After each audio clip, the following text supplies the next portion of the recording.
Imagine you were chosen to answer one of history's most important questions. What was the first civilization on Earth?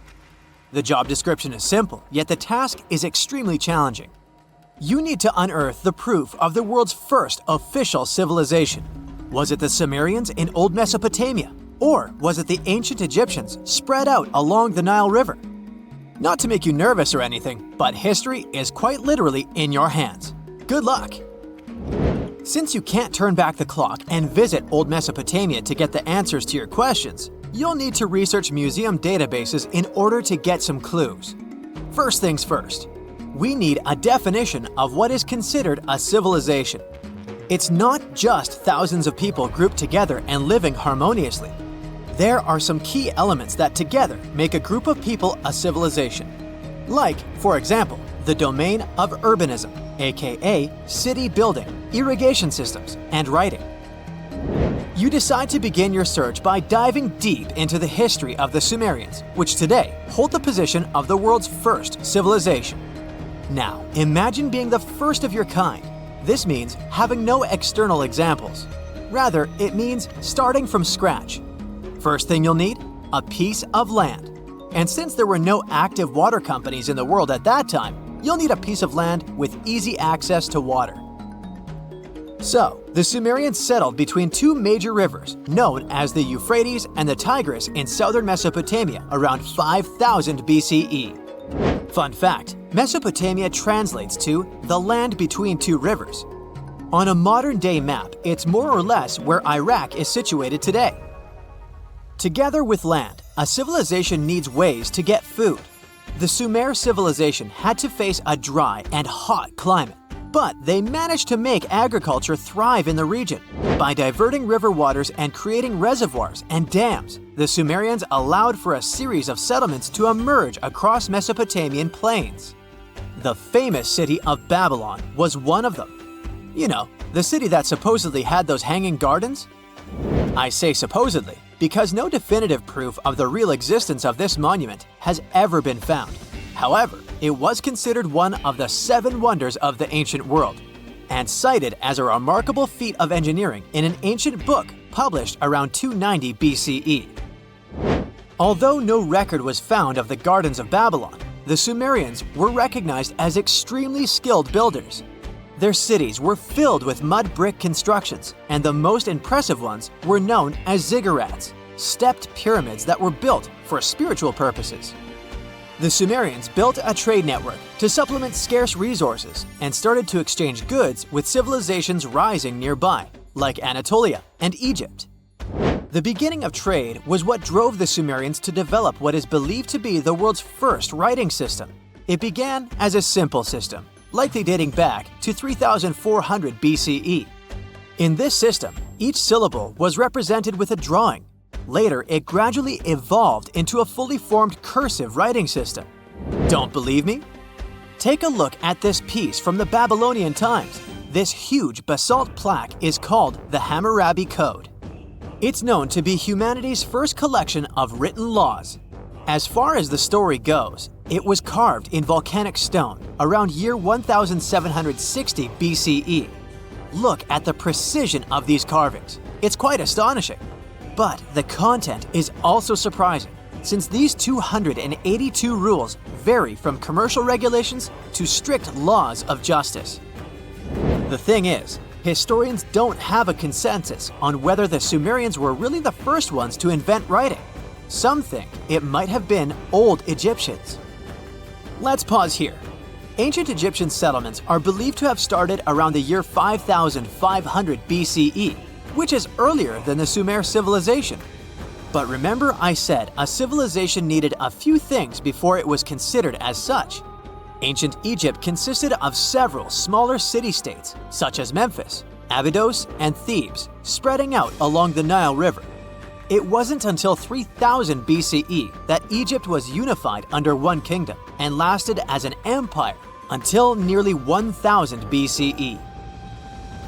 Although there is no consensus on this, some Egypt experts believed that it could have been Sumerian immigrants that founded early Egyptian settlements. The proof could be the presence of cylinder seals made of hard stone, something that was widely used in Sumer. These seals were used to guarantee authenticity in legal transactions, but it's hard to say whether this method was introduced by Sumerian immigrants or simply by trade. Since the time period is not one of the criteria we can use to determine who came first, we'll have to turn to something else. But what? Like the Sumerians, the Egyptians were also highly skilled builders. Duh, they built the famous Giza pyramids and many others all over their territory. In order to enhance their building techniques, they delved into developing a more profound understanding of mathematics. They developed a new form of measurement called the cubit, which was the equivalent of an arm's length. The Great Pyramid, for instance, is 440 cubits per 440 cubits. They were also innovative astronomers, combining their mathematical skills with attentive astronomical observation. They were the first civilization to use a 24-hour division of the day. And they even created a solar calendar, which was the first dating system in history to feature 365 days in 1 year. Okay, it's undeniable how impressive they were. But some experts say that the dispute has to be settled through the comparison of their writing systems. Hieroglyphic writing, the first Egyptian style of writing, is said to date back to 3000 BCE. It was a composition of over 700 symbols, which were carved in stone. For a long time, researchers believed that the Sumerian writing had come before Egyptian, but in a recent discovery made by Yale researchers claims otherwise. Archaeologists have discovered a panel of 4 signs that are believed to have been written around 3250 BCE. Oh, and they've also found another rock drawing depicting a pregnant elephant that can date back to 4000 BCE. Now, there's also a third possibility that fewer people seem to mention: the Indus Valley Civilization, also known as Ancient India, located around the area of modern-day Pakistan and India. The Indus Valley Civilization is also a contender for the oldest civilization due to the uncertain historical origins of the Hindu collection of texts known as the Upanishads. The Indus Valley Civilization flourished around 3000 BCE, but records show that people in the Indus Valley were trading with Mesopotamians as early as 3500 BCE. Now, wait a minute. How is it possible? No, they weren't time travelers. This isn't a sci-fi movie. There already were agricultural settlements in the area that were slowly growing into bigger cities, such as Harappa and Mohenjo-Daro. Ancient Indian cities were sophisticated, filled with baked brick homes built in a grid system. These ancient cities even had draining and sewage systems that connected most homes and used gravity to carry waste outside of the city. They were pretty advanced. They were also an extremely religious civilization, and Hindu beliefs were at the center of their practices. Despite that, their cities weren't filled with spiritual buildings. Actually, Mohenjo-Daro's most important building was a public bath. Interesting, huh? Now, why can't we know if they were the oldest civilization on Earth? Even if some historians suspect that the origins of the Indus Valley people can be traced back to 5000 BCE, there is no concrete evidence of this, only speculation. The best proof we have is the Upanishads. The Upanishads are texts filled with philosophy, mantras, and ceremonies. The thing is, part of Hindu practices included memorizing and passing down the wisdom of the Upanishads in oral form. So it took a while before it appeared as a written script. Well, I'd say historians aren't really sure what was the world's first civilization. We can only guess at this point, but who knows what new discoveries might reveal. Before we get into the reason why and how there are pyramids all around the world, let's talk about some of the examples. I'll start with the Pyramid of the Sun in Mexico. These folks really knew how to build a city. Their well-planned urban center spanned over 7 square miles and boasted several pyramids. But the Pyramid of the Sun is the most impressive. This giant pyramid was built way back in 100 CE and is one of the biggest structures of its kind in the whole Western Hemisphere. It's so big that it's 216 feet high above the ground. If you ever find yourself in this ancient city, you won't be able to miss the Pyramid of the Sun. It's right there on the east side of the Avenue of the Dead, the city's main north-south street. To build this incredible pyramid, around 1 million cubic yards of material were used, including a special kind of red volcanic rock called hued tizontal. Impressive, huh? We don't know too much about the people who built the Pyramid of the Sun or its purpose. But archaeologists believe there was once a temple on top of it. When explorers went below the pyramid in the 1970s, they found a bunch of cool tunnels and chambers. In 2011, they even found a secret stash of clay pots, obsidian pieces, animal bones, human figurines, and a mask. Who knows what other secrets the pyramid is hiding? If you decide to see this one, you must climb the pyramid using the 248 uneven steps on the west side. Watch your step. Sudan got some pyramids too. Nubian pyramids aren't as big as the ones in Egypt, but they still got around 200 of them. These ancient pyramids have been home to the tombs of the pharaohs of the Meroitic Kingdom for almost 1,000 years, who ruled Egypt from Nubia to the Mediterranean Sea. The pyramids at Meroe were constructed using granite and reddish sandstone. Oh, and did you know that Sudan has more ancient pyramids than Egypt? The Kushite pyramids depict the indigenous architecture and burial traditions of Nubia's Napata and Meroe kingdoms, which ancient Egypt influenced. Meroe, the burial site of over 40 queens and kings, is the most extensive Nubian pyramid site.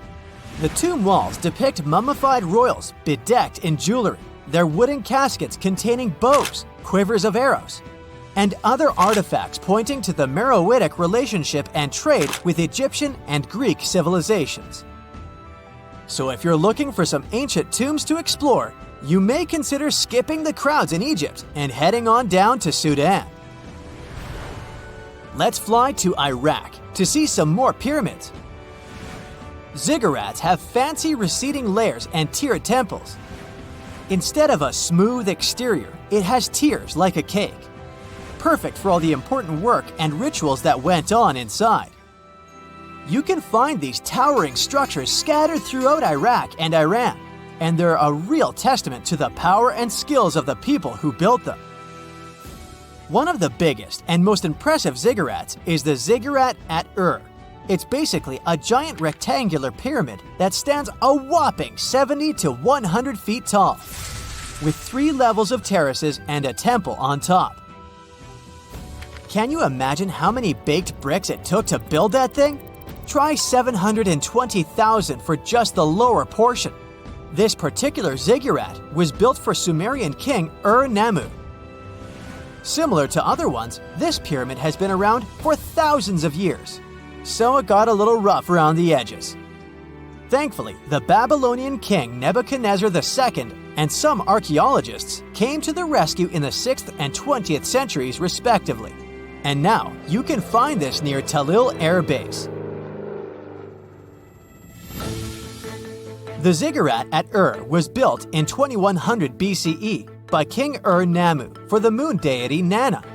It was the tallest building in the city, and you could see it from miles around. It was like the medieval cathedral spire of its day. People would come here to bring their agricultural surplus and get their food allotments and seek spiritual nourishment. Sadly, the Nana temple at the top of the ziggurat didn't survive, but we do have some blue glazed bricks that may have been part of its decoration. The lower parts of the ziggurat are pretty amazing though. The architects even included holes in the temple's baked exterior to let the water evaporate from its core. Since we explored some of the pyramids on our planet, let's take a broader perspective. They can be found in many parts of the world. Egypt has over 100 pyramids, double that number in Sudan, and dozens of others are scattered in the Middle East and China. The Americas have the most pyramids in total, with more pyramids than the rest of the world combined. These pyramids are located in Mexico, Guatemala, Honduras, and El Salvador. Time to know more about the evolution of pyramids through history. The oldest pyramid is in Egypt. This pyramid was a step pyramid, which was created by placing one layer of stone on top of another. The pharaoh Sneferu is credited with creating the pyramid shape we recognize today. During his 45-year reign, he built 3 pyramids. His first 2 attempts failed, but he finally got it right with the Red Pyramid, which is considered the first true pyramid. It was Sneferu's son, Khufu, who built the Great Pyramid of Giza, which was the tallest human-made structure on Earth for almost 4,000 years. Latin American pyramids are similar to early Egyptian step pyramids, but they were built independently with no knowledge of each other. The pyramids in Sudan were built around 700 BCE and are tall but much narrower than those in Egypt. How in the world did all these civilizations build these things without even texting each other? After all, the Aztecs, Mayans, and ancient Egyptians were about as different as possible. But despite their cultural differences, they all seem to agree on one thing: pyramids were pretty cool. Step pyramids are all around the world because they were the most feasible and stable way to build large and tall structures without access to lighter building materials like wood and metal. The triangular form with a square base is the best way to build a sturdy structure, and having a cube structure would require more material for less height. Now, when it comes to pyramid design, the Egyptian pyramids were like giant triangles with a square base, smooth sides, and a pointy top. On the other hand, the Aztecs and Mayans went for a tiered cake look, with steps leading up to a flat platform on top. So, while all these pyramids share the same basic shape, they have their own unique flair. Each group built its pyramids using different materials, techniques, and slope angles. So while they may have been inspired by each other's work occasionally, they were just doing their own thing. Egyptian pyramids had smooth, angled sides that were designed to help the pharaoh's soul ascend to heaven. The Pyramid of the Sun was built over a series of caves that served as a passageway for the deities. The Maya built the temple of Kukulkan in Chichen Itza to honor the deity Kukulkan, usually represented by a serpent. Nicknamed El Castillo, it has 91 steps on each side, plus a platform. That's 365 steps, one for each day of the Mayan calendar. Tell me, Brightsiders, how were pyramids built? To begin with, humans made them, not a foreign race from space that landed on Earth. You see, one thing that all pyramids have in common is that they were built without advanced tools or even the wheel. It took a lot of people to build them, including skilled laborers and architects. For example, it's estimated that 20,000 people built the Great Pyramid of Giza, and it's believed that most of them were skilled laborers. Building pyramids was a massive undertaking that required years of planning and effort. The Great Pyramid at Cholula, Mexico, took 600 years to complete.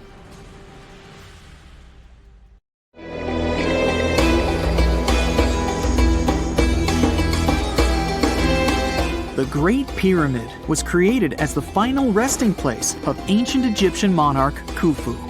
According to legend, French leader Napoleon entered the Great Pyramid and came back out looking shaken and super pale.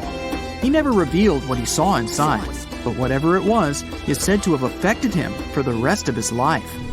When Napoleon entered the pyramid, he would have walked through a super tight and ascending passageway. He'd then go through another passageway known as the Great Chamber. This corridor would have been much taller than the previous one and would have cobbles too. He'd then reach the King's Chamber, the centerpiece of the Great Pyramid, which was lined with huge blocks of granite. But it wouldn't have looked as grand as we might imagine. There are no hieroglyphics decorating its walls, as Egyptians only began decorating the burial chambers of pyramids much later on. The pharaoh's tombs deep inside the pyramid would have also been filled with treasures, from chunks of gold to the world's most expensive jewelry. But this would have all been looted a long time ago. The only thing that probably would have been left in there would have been a huge sarcophagus, which would have once contained the king's mummy. He'd also have to walk past the queen's chamber. This room most likely didn't hold any queens though, as pyramids were usually only built for one person. There are mysterious tunnels leading from here. To this day, no one is really sure what they're there for. And that's not the only mysterious and creepy thing Napoleon may have encountered, as stories of pharaohs leaving ancient curses on pyramids go way back. Many pyramids had warnings written on the outside, telling of horrifying things that would happen to those who entered and disturbed the peace. We might not know what exactly Napoleon found in the Great Pyramid that scared him so much, but we know for sure what was found in Tutankhamun's tomb. Tutankhamun was an ancient Egyptian pharaoh who was only 8 or 9 years old when he took to the throne. He became a cultural phenomenon when his tomb was discovered almost completely intact in 1922. His pyramid sits in the Valley of Kings in Thebes, modern Luxor, which is in Egypt. Unlike the Great Pyramid, Tutankhamun's tomb was covered in beautiful wall decorations. The walls told the story of how he would travel to the afterlife through the underworld. Egyptians believed all people would have to take this journey, so they would fill their tombs with objects and paintings to help them get there. There'd also be spells painted on the walls. They believed this would help people pass over to the next realm. The journey would be pretty long, and for that reason, the ancient Egyptians would also fill the pyramids with food. Tutankhamun's pyramid was filled with 8 fruit baskets. They even found something called gingerbread fruit in there. The rooms were jam-packed with furniture, statues, clothes, and staffs, amongst a whole bunch of other things. You'd likely find a lot of clothes and expensive jewelry in the pyramids as well. The ancient Egyptians wanted their ancestors to travel in style to the afterlife. They put Tutankhamun in his final resting place with over 50 pieces of clothing, all of the highest quality. There were tunics, scarves, gloves, and headdresses, and a ton of jewelry. Bracelets, pendants, necklaces, rings, and scarabs for protection were all found inside. Each of them was made of gold or precious stones. There were also fans made of ostrich feathers to keep the old pharaoh cool in the hot Egyptian sun. But the temperature inside the pyramids never actually went above 68 degrees Fahrenheit. The ancient Egyptians developed a super cool air conditioning system that we don't fully understand even today. Tutankhamun's pyramid also contained 130 walking sticks made from ebony, ivory, silver, and gold to help him on his journey. There were 3 chariots hidden away in case he got tired of all the walking. They also put 11 boat paddles inside, but there was no sign of any boat. The pyramids would be littered with the pharaoh's favorite scents and perfumes. During the excavation of Tutankhamun's pyramid, it quickly became clear that it had been robbed during ancient times. There was damage to doors and traces of oils left in empty jars. It looks like someone raided the pyramid for gold and the scents, perfumes, and oils that had been left for King Tut. There was still a bit of perfume, which was made from coconut oil and frankincense, left in one bottle. It seems like Pharaoh Tutankhamun loved board games. There was an ivory traveling set of senet in his pyramid. Although we don't know for sure exactly how to play it, we have figured out it was sort of an ancient Egyptian version of backgammon. It looks like it was a 2-player game where the goal was to knock your opponent off the board. Not really sure who Tutankhamun's mummy was supposed to play with though. The ancient Egyptians had some rituals that may seem pretty strange to us. For example, they used to shave their eyebrows off if they ever lost a cat. So it's not too surprising they put some really weird things inside pyramids. Archaeologists discovered a collection of mummified cats and scarab beetles in pyramids that date back more than 4,000 years. They were found in the pyramids of Sahara, which is south of Cairo. They also found a bunch of makeup kits and mirrors inside. Makeup was worn proudly by both men and women in ancient Egyptian times. Eyeliner was the most popular cosmetic. The Rosetta Stone was one of the best discoveries ever made in pyramids. It was found by our man Napoleon Bonaparte and his team. It's a black granite rock that dates back to 196 BCE. It's transcribed in Greek, Demotic, and hieroglyphic. When it was translated in 1822, we got the key to understanding ancient Egyptian hieroglyphics for the very first time. The discovery of Queen Hatshepsut's mummy in 1903 changed our understanding of the Egyptians forever. After she had passed away, her successor, Thutmose III, removed most of the evidence of her reign, so we basically knew nothing about Egypt's first great female leader. She's now gone on to become one of the few and most famous female pharaohs of Egypt. Pharaoh Khufu even had a fully fledged boat in his pyramid. Archaeologists uncovered more than 1,200 pieces of a giant boat near the Great Pyramid at Giza. They reassembled the boat, and it's a whopping 144 feet long. It's most likely a solar boat, which was designed to carry the resurrected king with the deity Ra. Fun fact, the Pyramid of Giza is the last remaining of the 7 wonders of the ancient world. The other 6 are the Hanging Gardens, the Colossus, the Temple of Artemis, the Mausoleum, the Lighthouse, and the Statue of Zeus. This pyramid was also the world's tallest man-made structure for 3,800 years, and it's the biggest pyramid in Egypt. It took a staggering 2.3 million blocks of limestone, and some weighed as much as 80 tons. It took an incredible 100,000 laborers and a whopping 23 years to build. Its original height was a mega 480 feet.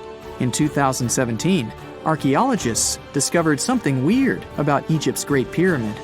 There's a hidden void that's at least 100 feet long, and no one really knows why it's there or what's actually inside it. The weird void is the first inner structure discovered within the 4,500-year-old pyramid since the 1800s. Scientists used cosmic rays to detect the massive hole, but are still no closer today to finding out what's inside. The ancient Egyptians took a lot of care building the pyramids, and everything was strategically placed and structurally sound, so it's super unlikely that this hole is due to blocks falling over time. Loads of pyramids also contain small model figurines called ushabti. These represented attendants. They believed they would come to life to serve the pharaohs in the afterlife. But it's amazing that all this stuff actually fit inside. There isn't actually a huge amount of space inside the structures. It's mostly just rock. If someone finally invents time travel and you hop on a trip to the past, you won't recognize many of the things you know and love today. The Statue of Liberty and the Egyptian pyramids, some basic gadgets like the remote control and your laptop, and even the corn you have for lunch have all changed beyond recognition. When the pyramids were originally built in ancient Egypt and Giza and other places, they didn't look sandy brown at all. All of them were covered with white limestone. If you had seen them under the hot African sun, you'd have to look away. That's how smooth and shiny they were. Builders used around 6 million tons of this material for the Great Pyramid of Giza alone. It's the largest one you can still see on your trip to Egypt. The local rules were quite a thrifty crowd, and they reused some of the casing stones for other construction projects. A massive earthquake in the 14th century has also loosened some of the stones, so you won't see a lot of limestone, but some of it is still there, on top of the Pyramid of Khafre in Giza. It looks like it has a second peak on top of the first. In ancient times, all pyramids used to have capstones called pyramidions, covered in a mix of gold and silver. Most of them have been lost over the centuries, but you can still see a few of them at museums. They show images of Egyptian deities. The pyramids were probably modeled after a sacred pointed stone, the benben. It represented the rays of the sun. Now, lifting heavy rocks wasn't so simple without the tech we have today. I guess you'll agree with me if you helped your friends move at least once, and they made you carry the couch. But those smart Egyptians of the past thought of that and chose the pyramid shape. It lets the weight distribute evenly throughout the whole thing. The Statue of Liberty has also had a major makeover since it was first unveiled in 1886. Believe it or not, it used to be a shiny brown color, just like a penny. 20 years later, it changed its color to green. It wasn't a fashion statement, but a chemical reaction. The statue is covered with hundreds of thin copper sheets. When copper reacts with air, it naturally forms a protective layer called verdigris. This layer protects what's under it from corrosion, and that's why statues and other things made of copper, brass, and bronze can last so long. When Lady Liberty first turned green, people in authority decided it would be a good idea to paint it all over. It was way before social media, so you couldn't just drop an angry comment under the post describing the idea. But they wrote about it in the local newspapers, and the public didn't love the idea. Then the Times interviewed a copper and bronze manufacturer, and he confirmed they shouldn't repaint it, because removing the protective layer would mean destroying the statue. Over the years, people have suggested painting Lady Liberty several times, but no one has ever done it. I don't know about you, but I can't imagine that lady in any other color, so I guess it's for the better. You love bananas as much as I do? Next time you enjoy a juicy soft one, remember you gotta thank selective breeding for that texture. The original wild bananas had many large, hard seeds and not so much delicious pulp. And hey, who doesn't like a sugary watermelon? It has a history of over 5,000 years, and it used to have bitter, yellowish white flesh and was really tricky to open. Selective breeding saved the day again, and watermelons got way sweeter. Japanese scientists went further and invented the seedless version. Corn's grandmother is a Mexican grass called teosinte. The kernels in this grass were small and hard to get. Farmers from many thousands of years ago saved the seeds only of those plants that were larger or tastier, or with kernels that were easier to grind. Thanks, my friends, for giving us the corn that's edible and even delicious. And just imagine, wild avocados were so small that they could easily fit in the palm of your hand. The pit in them was so large you wouldn't find much edible material inside. They also had a much harder shell than the ones we're used to. You probably wouldn't get a lot of work done without your beloved computer today, but I can't tell you exactly whom to thank for this invention. The ABC from 1942 is one of the contendants for the title of the first computer. It's short for the Atanasoff Berry computer, named after its inventors at Iowa State University. The ABC weighed over 700 pounds. Yep, yours must be way lighter than that. That big boy consisted of around 300 vacuum tubes and had a rotating drum, a little bigger than a paint can, and had small capacitors on it. A capacitor is a gadget that can store an electric charge, like a battery. The ABC could solve problems with up to 29 different variables to help scientists save some time. Like modern computers, it used binary digits, ones and zeros, to represent all numbers and data. Because of that, it was possible to do the calculations electronically. And now, my favorite part, the ABC finished one operation about every 15 seconds. Just for you to compare, it's millions of operations per second now. Unlike the tech we use today, the ABC did not have a changeable stored program, so the program could only do a single task at a time. An operator had to write down the intermediate answer and then dial that back into the computer. Sounds like another reason to be happy we live in the 21st century. That remote control you use for all sorts of appliances has gone a long way too. Nikola Tesla, who gave us alternating current, designed one of the first wireless remote controls back in 1898.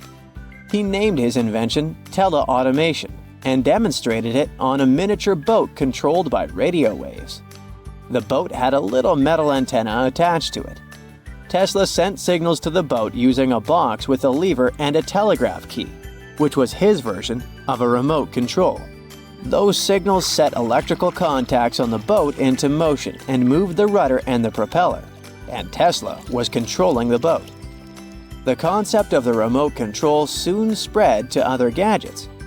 The first television remote control followed in 1950.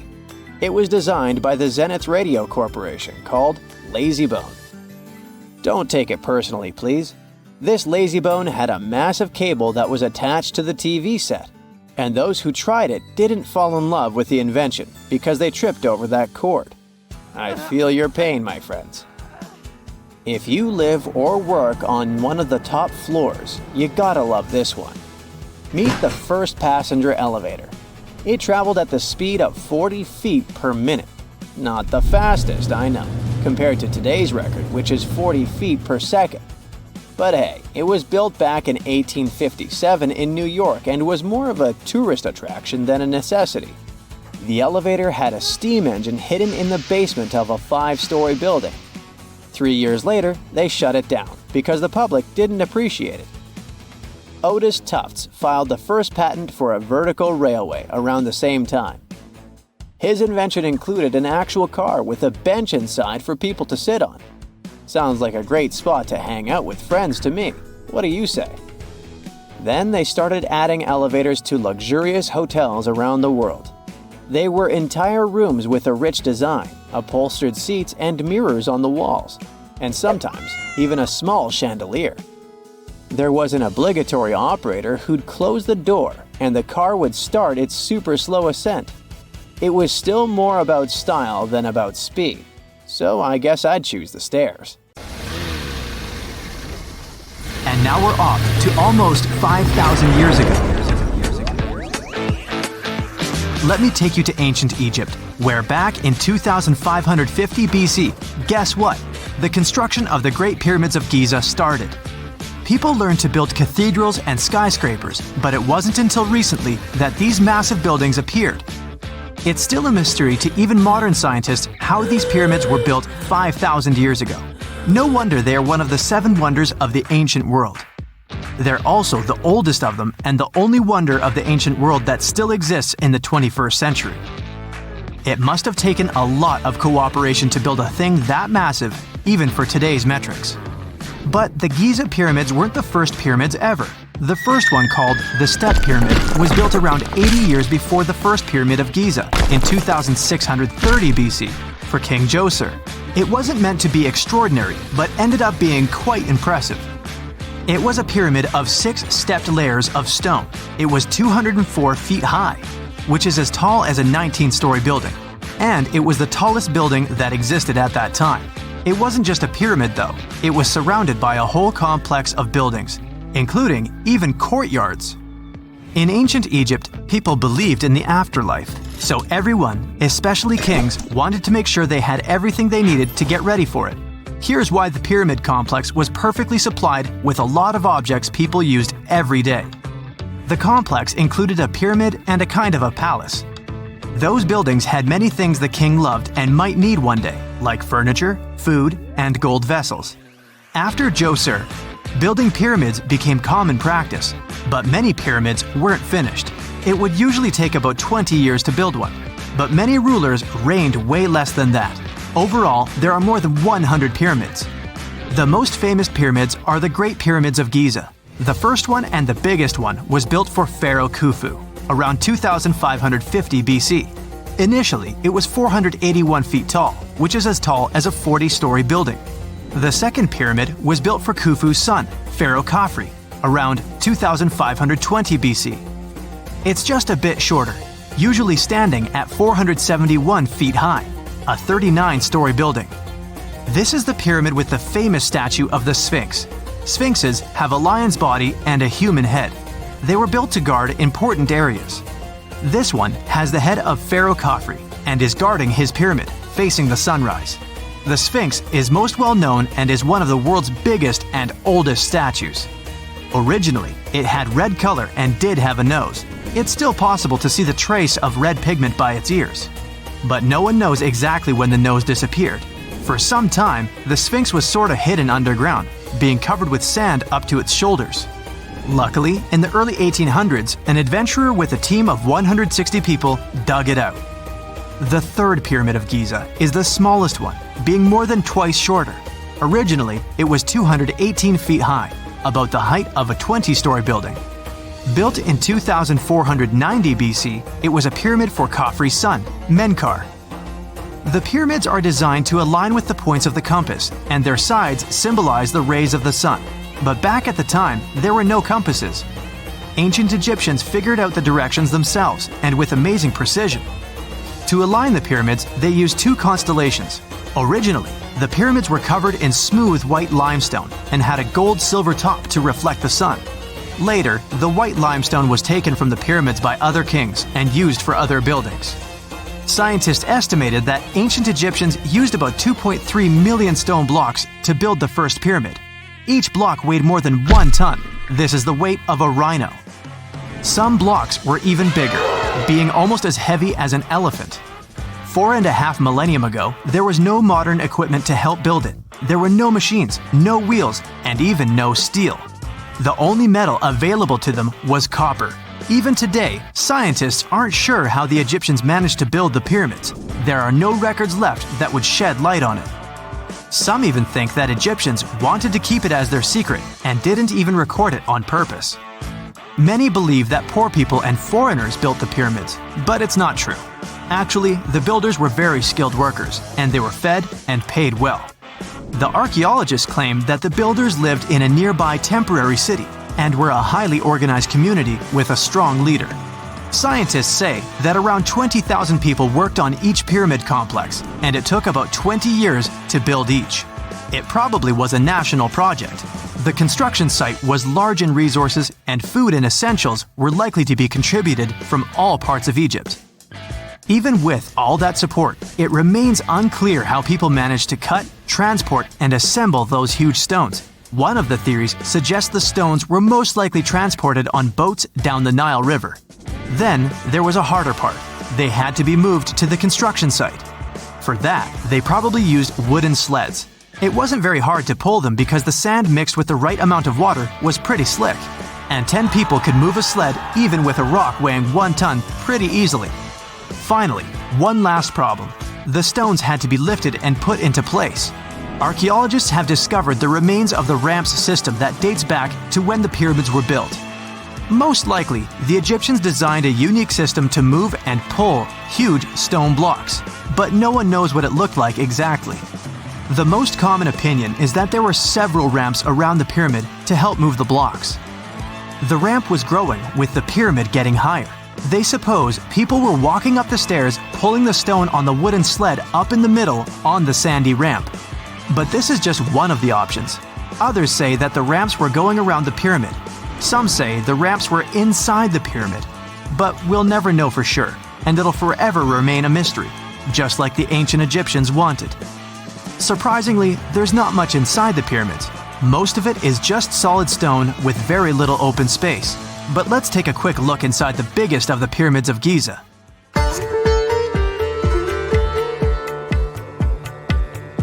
From the entrance, there are 2 stairs, one going down and the other one going up. The descending one takes you to a chamber located underground. That's where the pharaohs are, but not in this pyramid because Khufu wanted to stay higher. The underground room is partly unfinished. The room with Khufu's sarcophagus is called the King's Chamber. It's upstairs and then through the tall and long Grand Gallery. Below the King's Chamber, there's a room called the Queen's Chamber. There are no queens though, and no one is sure why the room is called this. Unfortunately, none of these have any hieroglyphs on the wall. They're just bare. If you want to see them, you should go to the other rooms that are decorated. Those pieces of art are depictions of ancient Egypt's culture and daily life. The texts allow researchers to study their language and grammar. Sadly, the treasures that once were here in the pyramid are long stolen. From that room, there are several tunnels for an unknown purpose. There are many tunnels and passages inside the pyramids. There are many chambers and shafts and secret ways. Scientists have been sending little robots with cameras there for some decades already. And the robots did discover another chamber a bit upstairs with hieroglyphs on the walls. But even today, much of the pyramids is still unknown, and there's no so-called building plan of the pyramids. Egyptians did create a mystery no one can crack for 4,500 years already.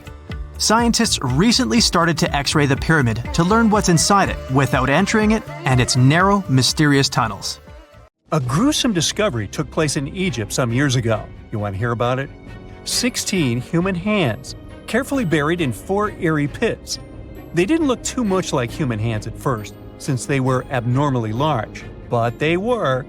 Weirdly, there were only right hands. No left hands were in sight.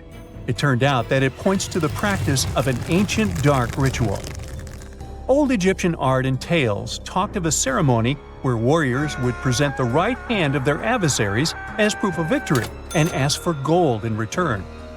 Egyptians believed in the afterlife, so cutting off someone's hand meant you cut off their power eternally. Guaranteeing this type of defeat was interesting to the winning party. Here, the fight was between Egyptians versus Hyksos, who lived in what was once known as Canaan. Egypt has always been the center of some history-changing findings, and some time ago, this papyrus was found. If we stretched it open, it would be just a tad bigger than the height of a skyscraper. The world's tiniest skyscraper, which is located in Wichita Falls, Texas. When humans didn't write on their notes app, they wrote on this thing, made from the medulla of a papyrus plant. Around 2,000 years ago, ancient Egyptians wrote something reminiscent of a book where they describe most of their funerary traditions and their visions of the afterlife. It's considered one of the most important texts from ancient Egypt and is still sold in bookstores to this day. This ancient manuscript was unearthed from a chamber located just south of the Pyramid of Djoser, located in Saqqara. Oh yes, Djoser is the oldest pyramid in Egypt and not the Giza pyramids like most people think. So recently, the site of Sahara buzzed with excited archaeologists who probably found one of Egypt's oldest complete mummies. They believe that this beautiful and well-preserved mummy was that of a wealthy man. He was discovered in a deep shaft, covered in layers of gold leaves. There are many symbols that show he was an important and wealthy man, like the band he wore on his head, the bracelet on his chest, and the fact that he was embalmed with a tunic, which was reserved for Egypt's finest. The most exciting part of the entire discovery was finding the resting place sealed with mortar, just as the ancient Egyptians had left it 4,300 years ago. Now this may sound weird, but back in 2008, archaeologists discovered a missing pyramid. Now it went missing because it deteriorated over the span of 4,000 years. Today, you can only see its base. It was a pretty important site back in ancient times. It is said that around the area of the pyramid, the ancients hosted a special type of ceremony where high priests would carry mummified remains of sacred bulls. Now here's a fun fact. Ancient Egyptians believed that Apis bulls were earthly incarnations of the city deity of Memphis and was connected to rites of fertility. It wasn't just any Apis bull, though. They needed to be all black, with a single white mark between its horns and a bunch of very specific characteristics. They were selected by the local priests and honored until they passed away. After that, they were mummified and buried in underground galleries. Meanwhile, this missing pyramid sort of disappeared around the 1800s. It was a German archaeologist who first found it in the village of Sahara. He called it the Headless Pyramid when he first found it. But then, years after the official discovery, the desert sand came along and covered the whole thing. There were some excavations between the 19th and 20th centuries, but they weren't too systematic. That's why scientists were so thrilled when they dug an entire pyramid's base after removing the 25-foot mound of sand that was covering it. Oh, and it turns out American archaeologists are excavating a cemetery in Egypt that could contain over 1 million mummified bodies. So far, archaeologists have dug around 1,700 mummies. One of the main differences from other classic Egyptian mummies is that these people weren't kings and pharaohs. They were commoners that most likely lived about 1,500 years ago, when Egypt was controlled by the Roman and Byzantine empires. The name of the cemetery is cool, though, the Way of the Water Buffalo, just in case you want to check it out on your next trip. Other than bulls and buffaloes, ancient Egyptians also liked baboons. Are you seeing a pattern here? In the beginning of the 20th century, archaeologists discovered a site filled with mummified baboons in a place called, guess what? The Valley of Monkeys. An animal wouldn't have been mummified if it wasn't considered important. Certain animals were more important than others, since they were linked to specific deities. Jackals were connected to Anubis, the ancient god of the afterlife, and cats were likened to the female deity Bastet.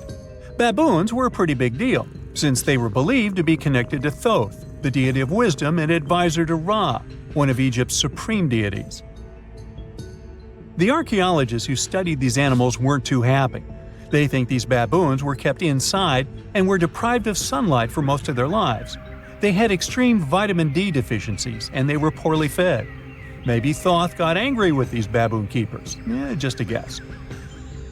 Since there's never a boring day for archaeologists in Egypt, they also found human mummies with golden tongues. Since Egyptians were all about the afterlife, they believed that golden tongues might help a person speak once they pass to the other side. I mean, it's a long shot, but hey, why not? Some of these mummies were placed in wooden coffins with goods, such as necklaces, pottery, golden artifacts in the shape of lotus flowers, and scarab beetles, and iPhones. Just kidding. A new temple was also unearthed recently in Egypt. Scientists believe it was dedicated to honor Zeus Cassios. That deity would be a cross between Zeus, the almighty Greek deity of the sky, and Mount Cassios. While digging around the Sinai Peninsula in Egypt, archaeologists spotted 2 pink granite columns poking out of the ground, and bingo. They believe these columns represented the temple's front gate and collapsed during an earthquake many years ago. And speaking of deities, there weren't only super serious deities. Recently, scientists unearthed a golden ring in a city south of Cairo. No, Frodo, it's not magical. It was a normal gold ring, but it had the depiction of the deity of fun, officially named Bes. This deity is often described in sacred texts as a happy chubby dwarf. Today, many tattoos we get are sorta deprived of any sense and are made of aesthetic purposes only. In ancient Egypt, though, women would get tattoos as a token of protection for childbirth. That's what scientists think, at least. Around the Nile region, scientists found some mummies that had well-preserved tattoos, which is a rarity since the skin deteriorates so easily. 2 of these women tattooed their lower backs, and the drawings were simple. They were mostly pictures, including that same chubby dwarf we just talked about, Bes. He also had a side hustle as the protector of women during childbirth. Now, would you believe me if I told you ancient Egyptians invented robots? No? Well, that's because that's not entirely true. Sure, they were astronomers, mathematicians, and engineers, and somehow they also squeezed an eccentric invention into that package – an automated deity some scientists called Hathor. This wooden statue had been in the Metropolitan Museum of Art for years before someone noticed its secret. With the help of an X-ray machine, specialists discovered a mechanical operating system inside it. The pulley-like axis goes from the statue's shoulder to her left leg. When the system rotates, the statue raises and lowers her hand. Hey, pick me, pick me. Imagine working 7 days a week on a large-scale construction site. You, along with thousands of others, carry millions of stone blocks and put them on top of each other according to a complex system. You work without modern construction equipment. You have no air conditioning or constant access to water. It's so hot outside that you can fry eggs on the road. You've been building the pyramid for decades, and now, when it's finally done, you enjoy the result of the colossal work of thousands of people. You're looking at a giant cultural monument of global value that will freeze in time and amaze people for tens of thousands of years. A few thousand years have passed. People in the 21st century see the pyramids and are like, wow, I can't believe humans have built this. Yeah, the people who built the pyramids wouldn't have appreciated such a theory. But actually, there are reasons to believe that people built it using some fantastic technology. From the outside, it seems the Great Pyramids are just big triangles of stone. People just put some heavy blocks on top of each other, and that's it. In fact, the design seems too perfect to be true. The pyramid consists of more than 2 million blocks. They lay so close to each other and are so even that you couldn't squeeze even a thin sheet of paper between them. Scientists still can't figure out the exact technology for building the Egyptian pyramids. One of the biggest and most famous is the Great Pyramid of Giza. This huge construction, well known all over the world, has one big secret. There should be a capstone on top of the pyramid. It's a triangular-shaped stone block, a small pyramid on top of a huge one. It's also called a pyramidion. The builders of ancient Egypt made it out of granite and limestone and covered it with gold. No records or old drawings prove that there was a pyramidion at the top of the Great Pyramid of Giza. But there's another ancient Egyptian structure with such a triangle, the Red Pyramid. It was built before the Great One, and its capstone has survived to this day. Archaeologists have found and reconstructed it. But where could the capstone of the Great Pyramid be? It's a mystery that still has no answer. Some are sure that some thieves have stolen it from the top. Maybe they just climbed up and pushed the pyramidion down. It makes perfect sense. The capstone was probably the most valuable element of the pyramid. Many scientists and archaeologists still don't know its exact purpose. Some believe that this peak covered with gold glorified the pharaohs. The capstone reflected moonlight at night and illuminated the entire space around it. During the day, the capstone reflected sunlight with its shiny surface. You could have noticed it from afar. The top of the pyramid was a kind of guiding star for lost travelers. All other stone blocks of the pyramid consist of limestone. People polished them to make them look shiny. In the past, they were even glowing and reflected light. You could see glowing pyramids from space, although they looked like tiny lights. Over thousands of years, winds, sandstorms, and rains have changed the pyramid's appearance. If people had taken care of them all this time, they would have looked like something out of science fiction movies, or the pyramids from Las Vegas. But unfortunately, we will never see their original appearance. Some archaeologists and scientists believe that the capstone could absorb the sun's energy and distribute it evenly throughout the pyramid. No one knows precisely why the Egyptians needed this technology. There's a theory the pyramids are ancient energy systems. The pharaohs applied this energy to use some unique technologies that were more advanced than all the achievements of the 21st century. And the triangular shape of the pyramids was ideal for boosting this electromagnetic energy. In theory, solar radiation, or electromagnetic forces, accumulated at the top of the pyramid, filled the inner rooms, and then went down the walls to the base. Any surface distortion could prevent the flow from spreading, so they had to create a perfectly smooth surface. That's why they installed the blocks so that nobody could squeeze a needle or razor blade between them. Many people believe in this theory because they built the pyramids from limestone. This material can hold energy inside itself. In the inner part, they created granite deposits to cause air ionization, that is, to create an electric charge. They also dug channels under the pyramid for water to transmit electricity. And at the top, they put a gold capstone, the best conductor of electricity. So, this is how you get a great power generator. Different cultures used similar technologies to create electricity all over the world. But these are all theories. If it had been working, humanity would have used these technologies today. There are mentions of the metal industry, chemistry, engineering, physics, mathematics, and astronomy in some ancient records. Most scientists don't believe in all these things. We know the detailed stages of the technology's development in different cultures. In the 21st century, scientists, historians, and anthropologists can track the evolution of all modern devices.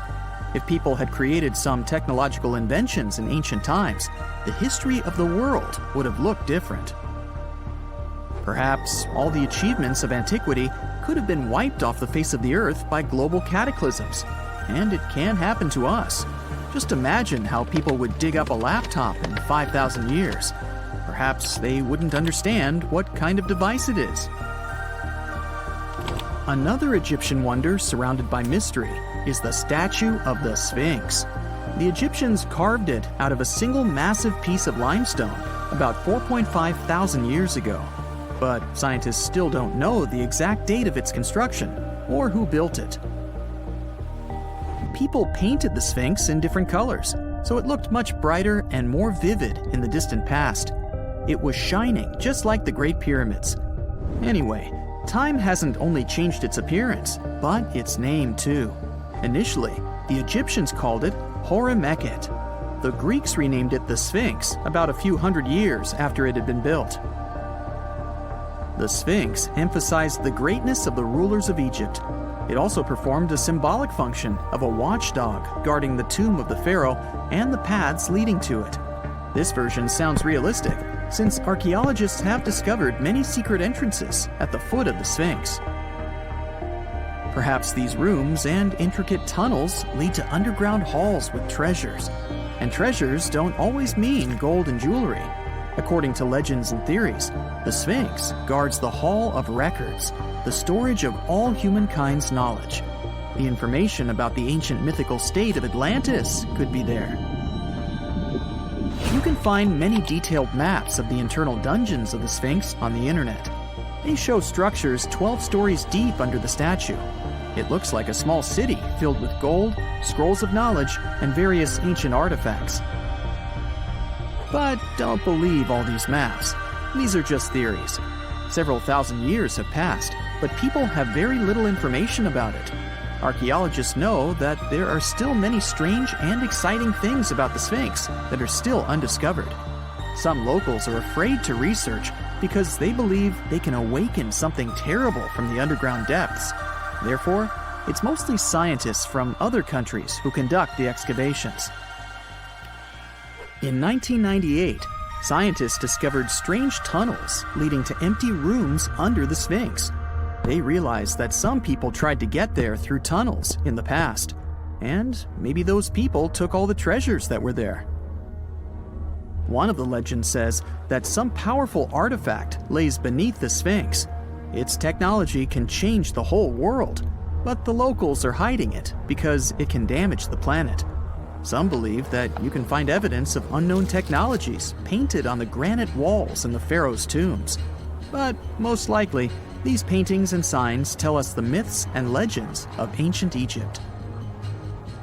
But what if Egyptian symbols and drawings are detailed instructions for using ancient technologies? What if the locals that lived at that time thought, people in the future won't be able to get energy themselves. Let's leave some detailed instructions for them. Anyway, there are many riddles and theories. In reality, the search for answers is a dangerous undertaking, since it's not easy to get into the underground halls. Excavations can ruin the structure of the entire Sphinx. Any person inside the tunnels may get lost and never be able to find their way back. Besides, it costs a lot of money. Now, what would be awesome is if people could invent some device that could scan underground areas and show their detailed models. Listen to this. Neanderthal fiber technology. Nope, I'm not joking. The concept is real. In 2020, a team of scientists published a paper that redefined the way we saw our closest ancestors. A find in France changed archaeology forever, and it wasn't the first time something like this had happened. But let me start from the beginning. Neanderthals. For a long time, they fit the image of the typical cavemen. If you are now thinking of someone like Fred Flintstone, you wouldn't be much wrong. What was the reason behind this stereotype? When did we start believing that Neanderthals were not the brightest tools in the shed of evolution? In comes William King, a 19th century British geologist. He was the man who named the Neanderthals. Based on the bones King found, the scientist declared the species not intelligent, and this image stuck with the Neanderthals for centuries to come. But a piece of string, just a quarter of an inch long, changed everything. A small, dry river valley, Abri du Maras, was the place of the great find. Archaeologists unearthed a cord fragment next to a stone tool. Such twisted fibers could have been used for everything from making clothes to fishing nets. In prehistory, this was some advanced tech, and the Neanderthals seemed to have mastered it. Scientists already knew that these early humans made tar from birch bark, and that they produced shell beads. There's even evidence of Neanderthal art. They were definitely not primitive. The string section and similar finds are changing the way we perceive our ancestors. The world of archaeology is constantly changing. Take the pyramids in Egypt, for example. Turns out, they weren't really built by an army of people who the pharaoh made work until they passed out. Herodotus, the famous Greek historian, was the man who started the confusion. He claimed, in 500 BCE, that 100,000 men took part in the construction of the Great Pyramid in Giza. He made no mention of who they were and why they were building the pyramids. That's how the myth started. Huge stone slabs pulled by humans, driven by a foreman with a whip. But Egyptologists would beg to differ. Those are the scientists who study ancient Egypt's culture. Fairly recently, they uncovered a workers' village that told a different tale. Yes, there was evidence of hard work on the workers' bones, but the construction industry is demanding even today. It took almost 6 years for 12,000 workers to complete the world's tallest building, Burj Khalifa. Back in Egypt, 3 times more workers finished the Great Pyramid in around 2 decades. An impressive feat of ancient engineering, wouldn't you agree? Superiors looked well after the Egyptians who built the pyramids. Their diet was rich in protein. They had medical care and they got paid properly. In fact, they lived better than the non-working population. And they lived with their families near the construction site. Archaeologists know all this because they unearthed bakeries and dormitories with bread jars and other goodies. Looks like the pharaohs were okay employers after all, and the job market wasn't that terrible. They also kept detailed papyrus records of the build and hieroglyphs. You and I wouldn't stand a chance of reading these letters that resemble images. Egyptologists had the same problem. For over a millennium, no one had used this type of font.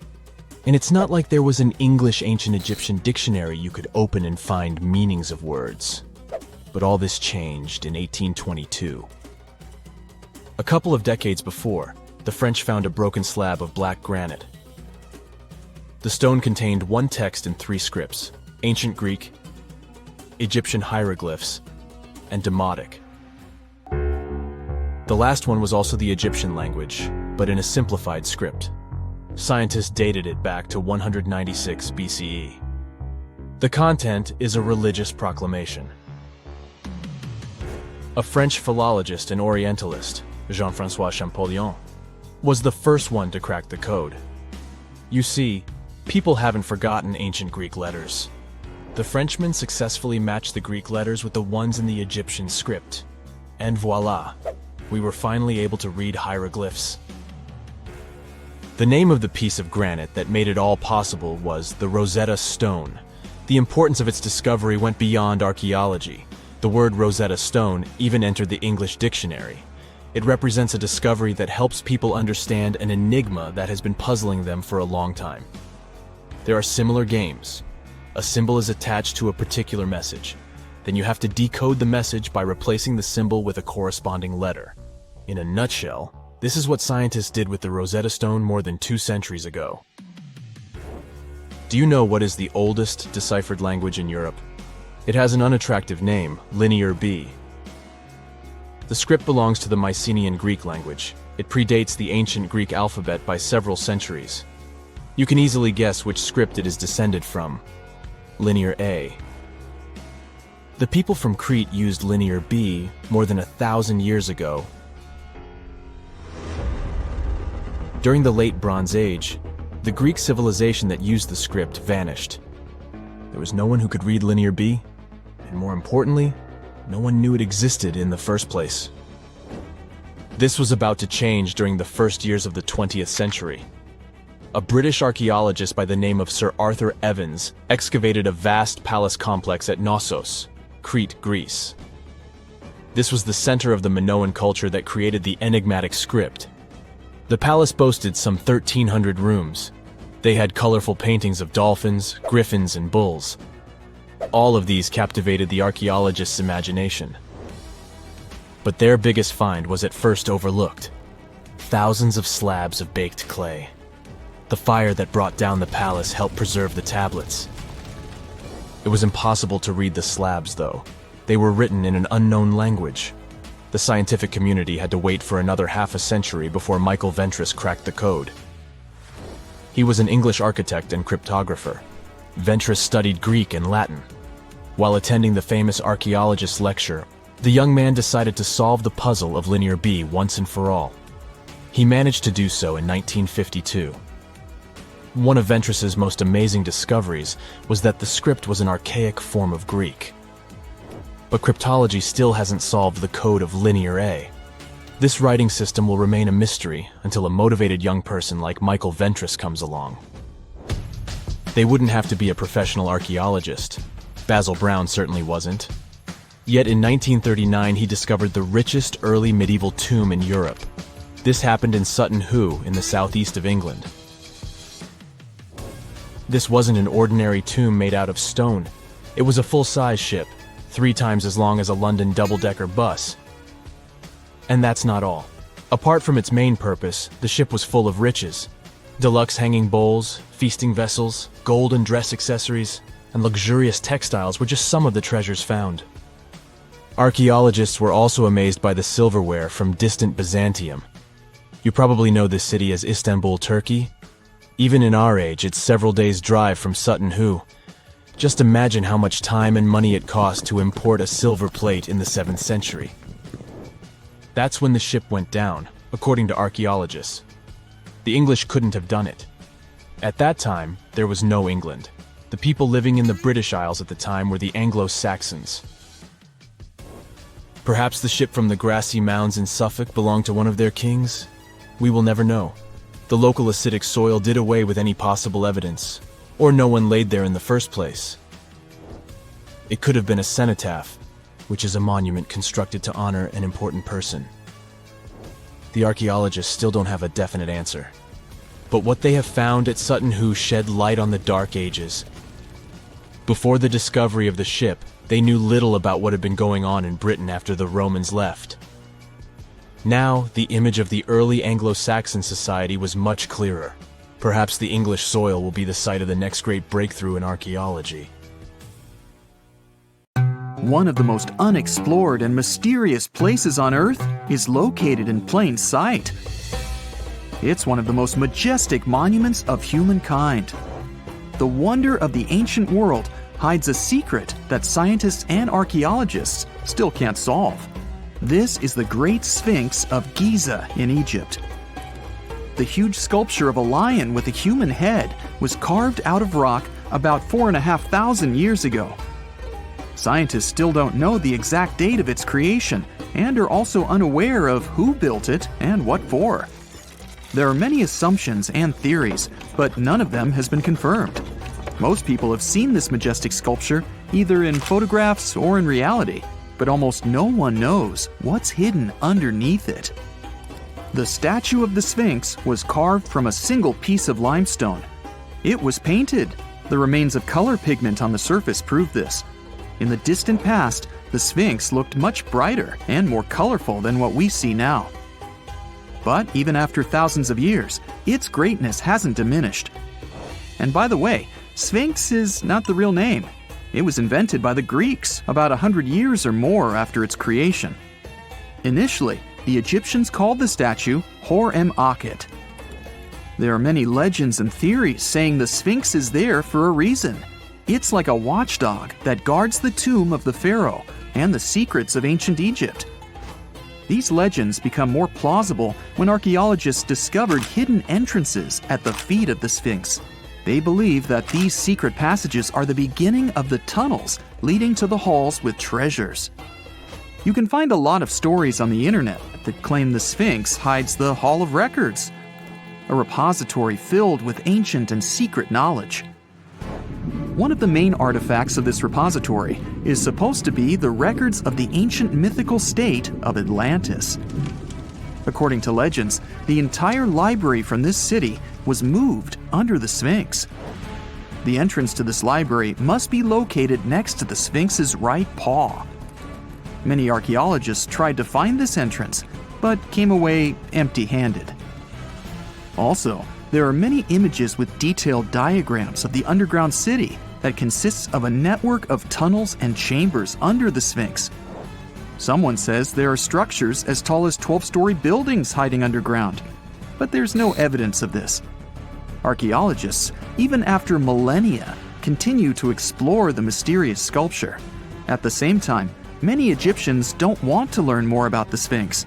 They're terrified of awakening something supernatural. In 1998, scientists discovered tunnels leading to empty caves under the Sphinx.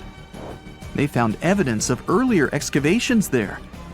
It's quite possible that someone managed to find the treasures and take them away. Some people believe Egyptians found some kind of artifact under the Sphinx that has the power of unknown advanced technologies. The artifact is so powerful that it can change the course of history. Of course, most theories are just fairy tales of conspiracy fans, but it's a confirmed fact that the Sphinx hides a system of caves and rooms. There are so many rumors surrounding the Sphinx that it's impossible to understand what's true and what's false. In any case, it's difficult and dangerous to study the sculpture because active excavations can destroy it. And then the entrance to the underground rooms can get blocked by rocks and lost forever. Also, further exploration requires a lot of money, and financing is not always easy to find. But the main reason? It's too risky. There's no guarantee that people will be able to get out of the underground labyrinths. For these reasons, scientists and archaeologists have been exploring this majestic structure for so long. Another famous architectural monument with a secret is Mount Rushmore in South Dakota. Everyone admires the images of the US presidents' faces carved into the rock, but few people know that there's a secret room hidden behind the head of Abraham Lincoln. The architect of Mount Rushmore wanted to carve slabs on the rock with the record of the main stages of the country's history. But his plan was too complicated to carry out. Then he was offered to implement it on a much smaller scale, to build a secret room inside the mountain. The idea was to save this knowledge so that future generations will always remember the history of their country. Unfortunately, the architect didn't have time to finish his work. The construction stopped for several decades. But in the late 90s, the project was resumed. Porcelain enamel panels depicting the history of the US were placed in the room. It's possible that these plates will be stored there forever. But people can't see them, at least for now. The room is inaccessible to tourists as it's too difficult to get inside. Another secret room is located in the Empire State Building. More precisely, it's not even a room, but a place where you can take cool photos. Almost all tourists gather on the observation deck of the 86th floor to enjoy a stunning view of Manhattan. But there's another deck with panoramic windows on the 102nd floor. There are way fewer people there because almost no one knows about that place. Fortunately, access to this deck is open to everyone. You probably won't have to wait in line for a long time to take a photo. You'll feel special because you're in such a secret place where there are almost no people. But the coolest place is even higher, on the 103rd floor. This is a spacious observation deck where celebrities get their photographs taken. It's not a public place, but if you know the right people, you can get there. There are almost no security measures on the site. Only a low ledge between you and an abyss. That's why crowds of people are forbidden from coming here. It's not so easy to get there, and you're unlikely to succeed without a guide. First, you need to choose the right elevator that will take you there.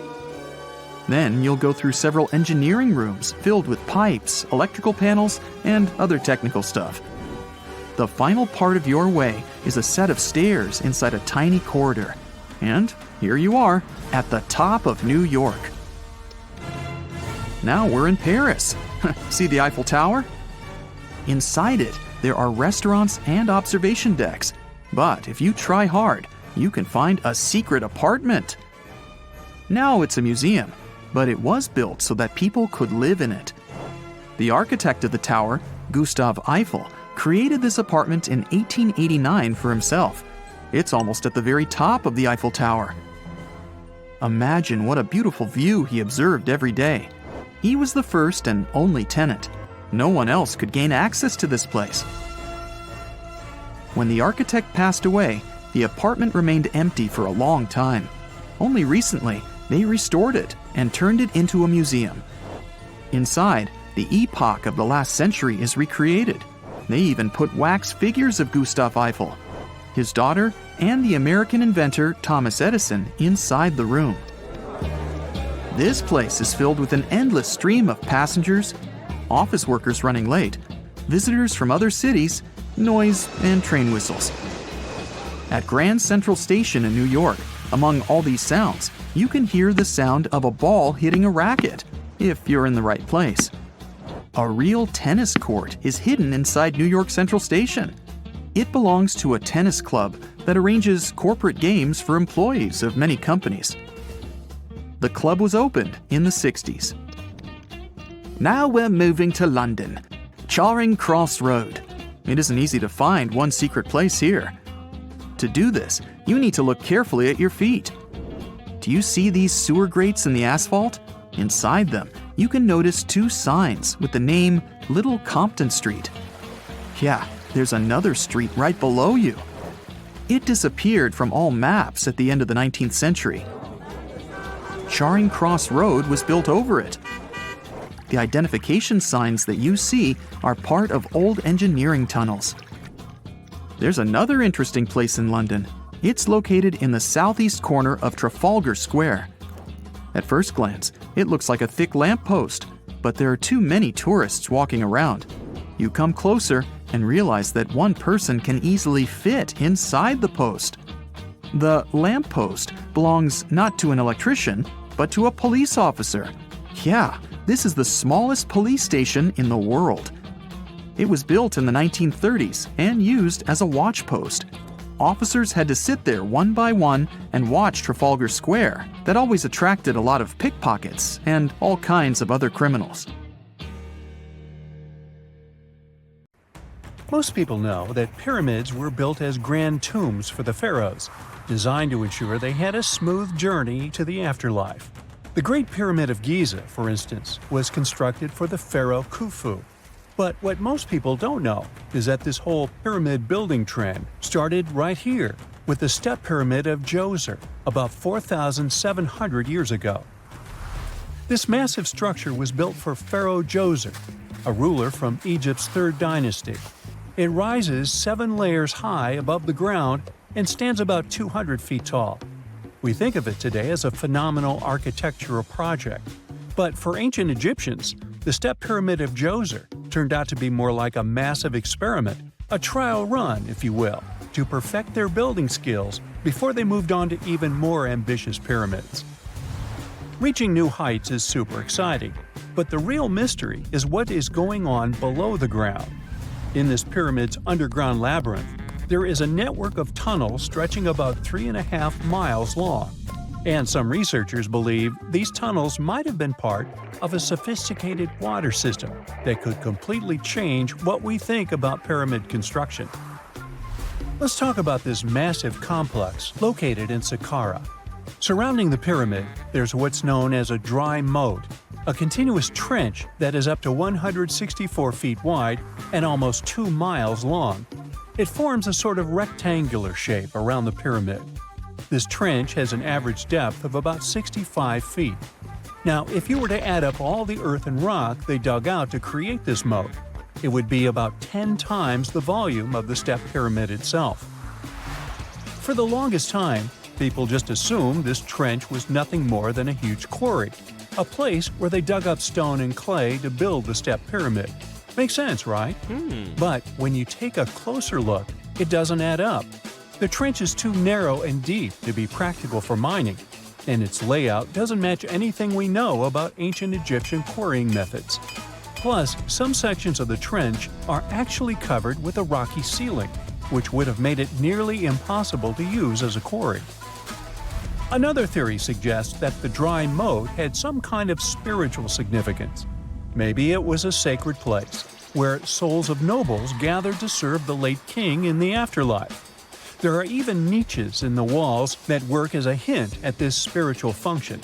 But most researchers believe that this purpose likely developed much later, long after the complex was built for Djoser. So what was the moat really designed for? In 2020, a researcher came up with a pretty intriguing idea. It is possible that this trench was actually designed to collect and manage water, especially after heavy rainfalls. Now, that makes sense when you consider the location. The moat sits in an area that could easily have been flooded by runoff water from nearby plains. This could also explain why the trench wasn't used for new graves until much later when the climate became drier and less prone to flooding. The story becomes even more intriguing, as this trench appears to be part of a larger, more complex hydraulic system within the Djoser complex. It is like the trench has several compartments, carefully carved out of the rock and connected by tunnels. These compartments likely served as a part of a water treatment system, where water would flow from one compartment to the next, getting cleaner as it moved along. Now, here is where things start to tie into the pyramid itself. The Djoser complex has a series of underground shafts, and some researchers think that water from the moat's deep trench might have been used to power a hydraulic lift system. And this giant water-powered elevator could have been used to raise the heavy stones needed to build the pyramid. It worked like a volcano, but instead of lava, water did the heavy lifting. Imagine a big deep hole in the ground at the center of the pyramid site. Inside this hole, there was a huge wooden platform, kind of like a giant raft that could move up and down. When the workers wanted to lift a heavy stone, they would fill the hole with water. As the water rose, the wooden platform started to float up, carrying the stone with it, almost like a giant water-powered elevator. When the stone reached the right height, the workers slid it off the platform and onto the pyramid.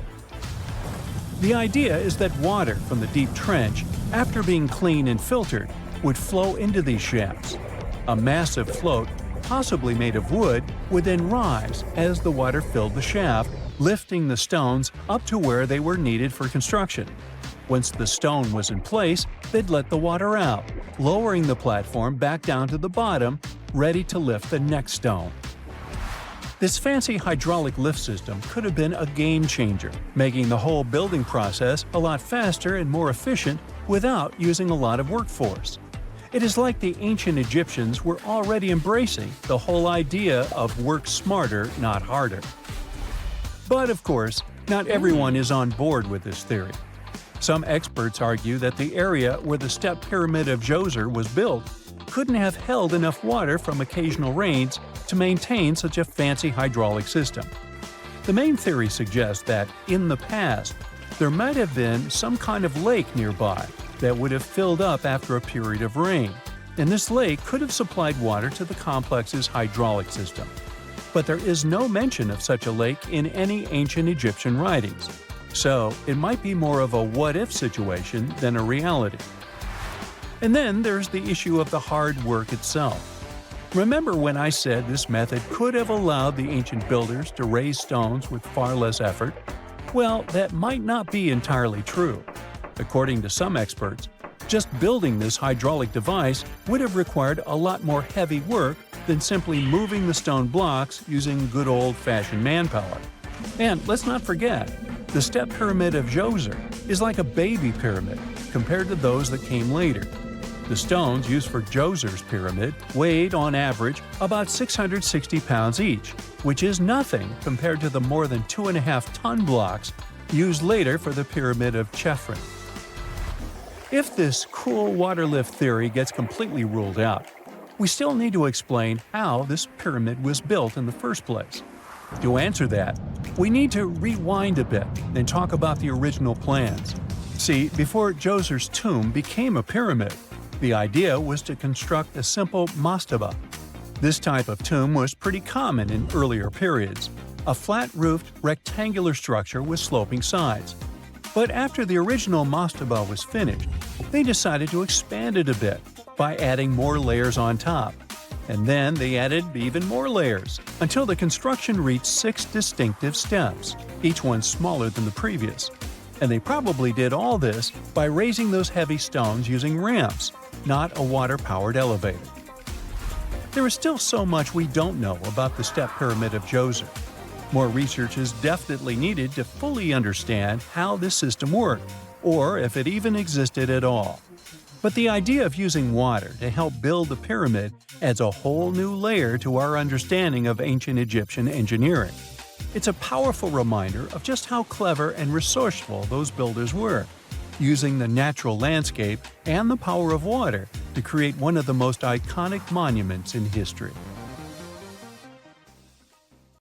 Whenever you hear about ancient ruins, you almost never picture them being suspended somewhere, or just randomly hanging on the branch of a tree, right? In fact, for most of the ancient artifacts we have exposed in museums all over the world, archaeologists did quite an impressive amount of digging. You see, buildings have this funny way of fading away over time if not properly taken care of.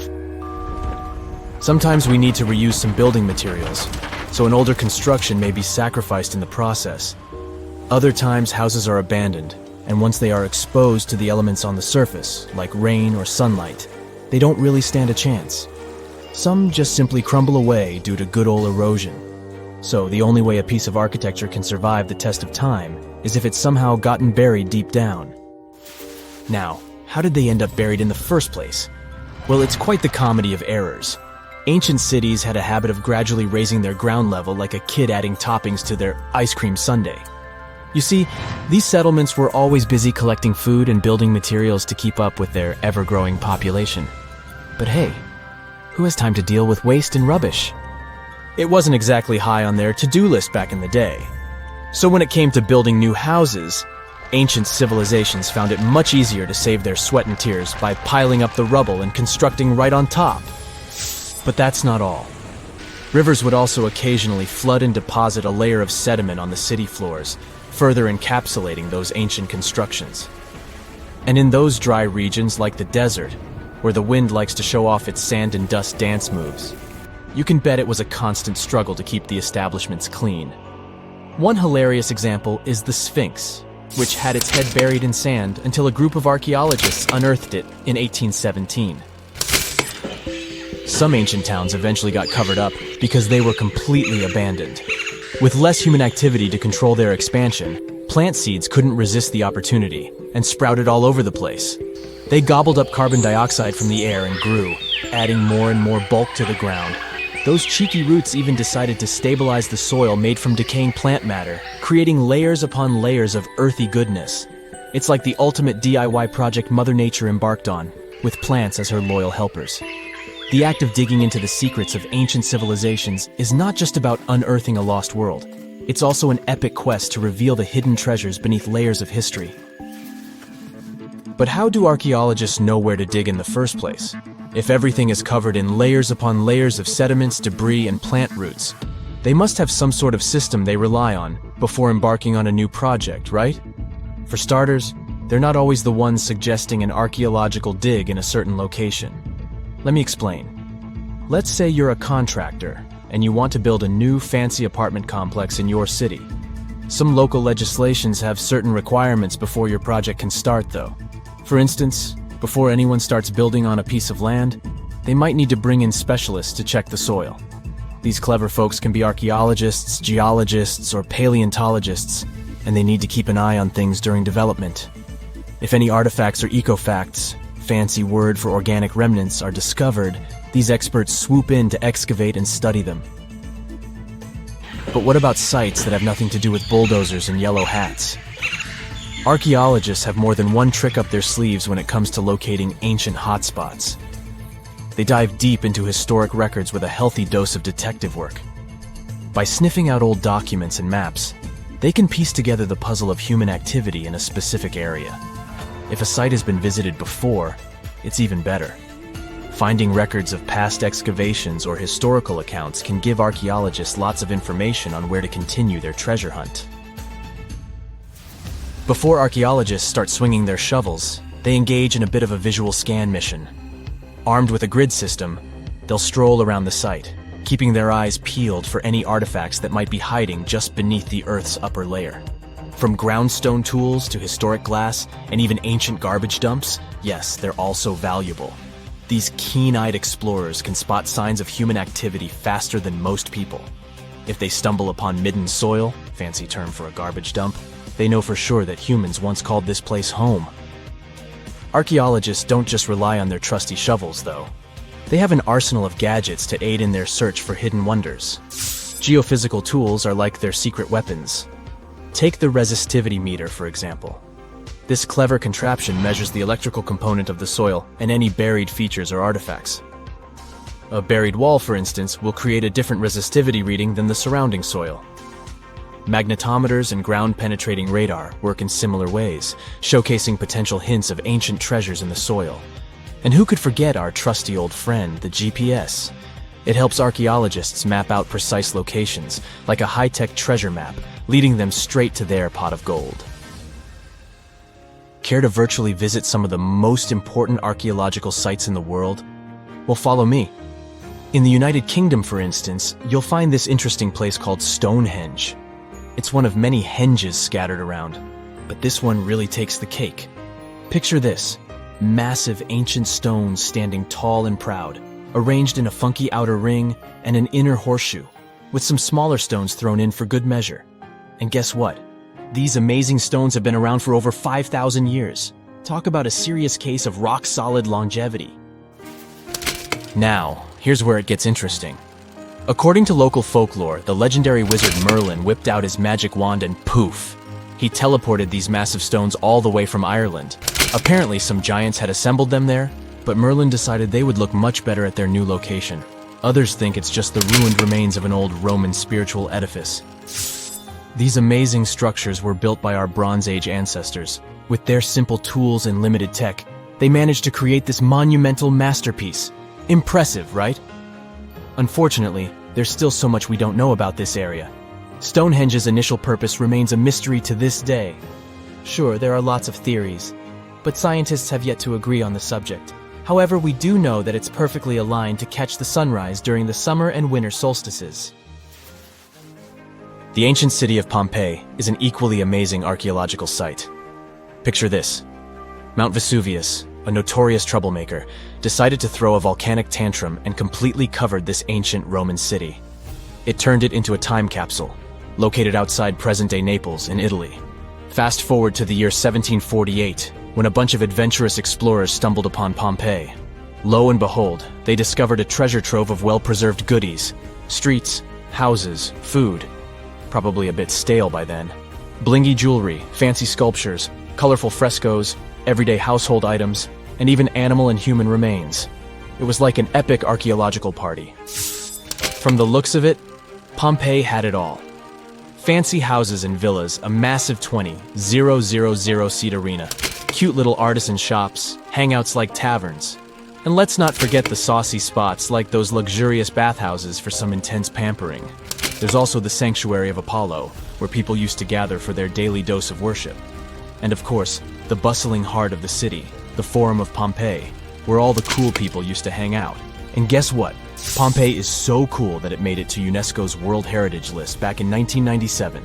That's like the ultimate Hall of Fame for historical awesomeness. It also includes many other famous buildings and sites, like the Taj Mahal in India and the Acropolis of Athens in Greece. What is a boat doing in the middle of a desert? You would expect to find a seagoing vessel closer to shore. This is the question archaeologists had been asking for decades. In 1988, there was a storm near one of the most important archaeological sites in ancient Egypt. A wooden structure emerged from the sand. It was hollowed out by termites. Scientists were determined to solve its mystery. In 2000, they began excavating the site near Abydos, Ubidos. An American team of experts soon discovered a boat that was 70 feet long, and it wasn't alone. In total, there were 14 boats neatly resting next to each other. It was impossible to completely dig out the boats because of their poor condition. Luckily, the wood was preserved enough to get a sample. Analyses revealed that the boats were around 5,000 years old, the oldest fleet in human history to this date. The time of their construction predates the pyramids at Giza by half a millennium. Each ship of the fleet rested in a vault that matched its dimensions. The room was roughly a third of the size of a tennis court. It had mud brick walls that featured more than 120 drawings of boats. Ancient Egyptians incised them on whitewashed walls that were excellently preserved. Scientists have known about these mysterious chambers for well over a century. 1901, 1902. A British archaeologist, Arthur Weigel, stumbled upon a strange structure west of the River Nile. His team caught a glimpse of the interior walls. Sadly, a section of the roof collapsed, so they had to call off further exploration. Researchers abandoned the site, but its location remained on the maps. The boat's position first led scientists to think that they rested on a bank of the mighty Nile. But there was a problem with this theory. Today, the river flows almost 7 miles west of Abydos. Further studies of the surrounding terrain showed the Nile didn't change its course throughout history. Also, if the boats floated near a dock, they would be in unstable positions. The 14 vessels at Abydos were perfectly parallel to each other. There was only one conclusion possible. Someone had deliberately placed them like that. They must have gone through a lot of effort. Each boat had enough room for up to 30 rowers. These vessels could really float. They weren't models, but scholars still don't know if they actually sailed any body of water in ancient Egypt. This doesn't diminish the importance of the find. Previously, archaeologists found only small-scale models. In King Tut's tomb alone, there were 35 boat models. For a long time, these figurines were the only clues as to how ancient Egyptian vessels looked like. The boat's design confirms that they were the real deal. They are the earliest surviving examples of something called built boats. Ancient people constructed primitive vessels by hollowing out large tree trunks. The alternative was reed that was tied together to form a raft. The boats at Abydos had planks tied together. This was a major breakthrough in shipbuilding. During their lifetime, the boats must have seemed impressive.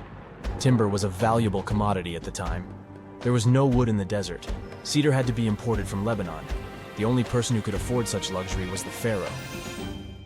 Studying the area around the ancient fleet provided more answers. Scientists discovered a mud brick structure where Egyptians worshipped the pharaoh. Its approximate date of construction matches that of the wooden boats. The same bricks out of which this building was made were used to encase the fleet. At the time of their construction, the rooms they were stored in had a ceiling.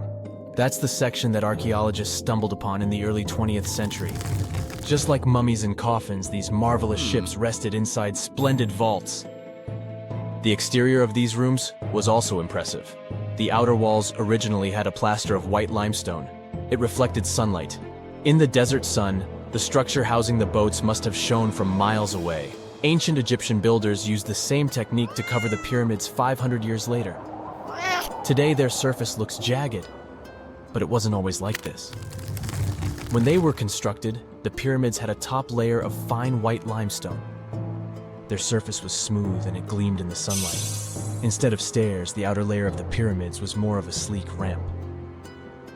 Archaeologists were left with one final question. Which pharaoh owned the fleet? The answer lay just a mile from the site. This is where the tomb of a pharaoh from the 5th dynasty rested, King Senwosret III. Its time and style of construction matched the ones of the chambers with boats.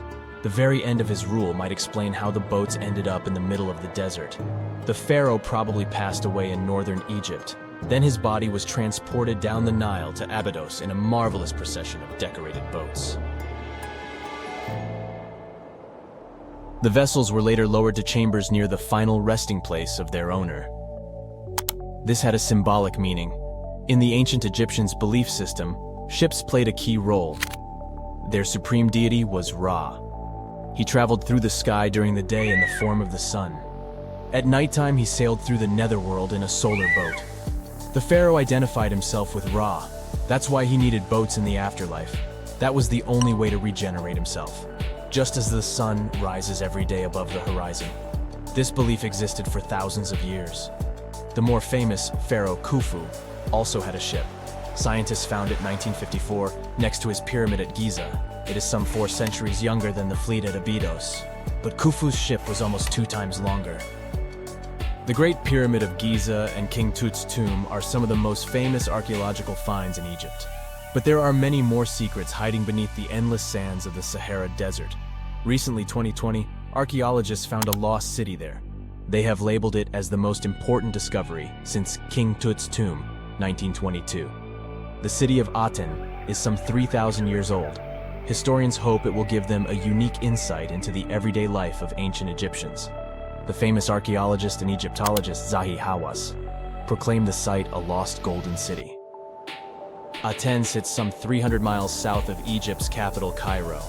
It is close to the famous Valley of the Kings. Archaeologists first found sections of mud brick walls that spread out in all directions. They discovered complete rooms with tools of everyday life inside. The research team unearthed a bakery, a residential neighborhood, and an administrative district. They all date back to the time when the Egyptian civilization was the wealthiest in its long history. They were also the first to make objects from iron. In 1911, scientists found a set of iron beads near a village in Lower Egypt, El Girza. These are the earliest known iron artifacts. The discovery is literally out of this world. Ancient people made them by beating into shape a piece of a meteorite. The 9 beads were once part of an ornate necklace. They are now blackened and corroded, which is perfectly normal for a piece of jewelry that is over 5,000 years old. They consist of an iron-nickel alloy. Researchers were impressed by the skill of ancient jewelers who processed the beads. Their craftsmanship is more impressive when you think that they didn't know the stellar origins of the material. The Great Pyramid of Giza also has a remarkable feature. An international research group investigated the electromagnetic response of the structure to radio waves.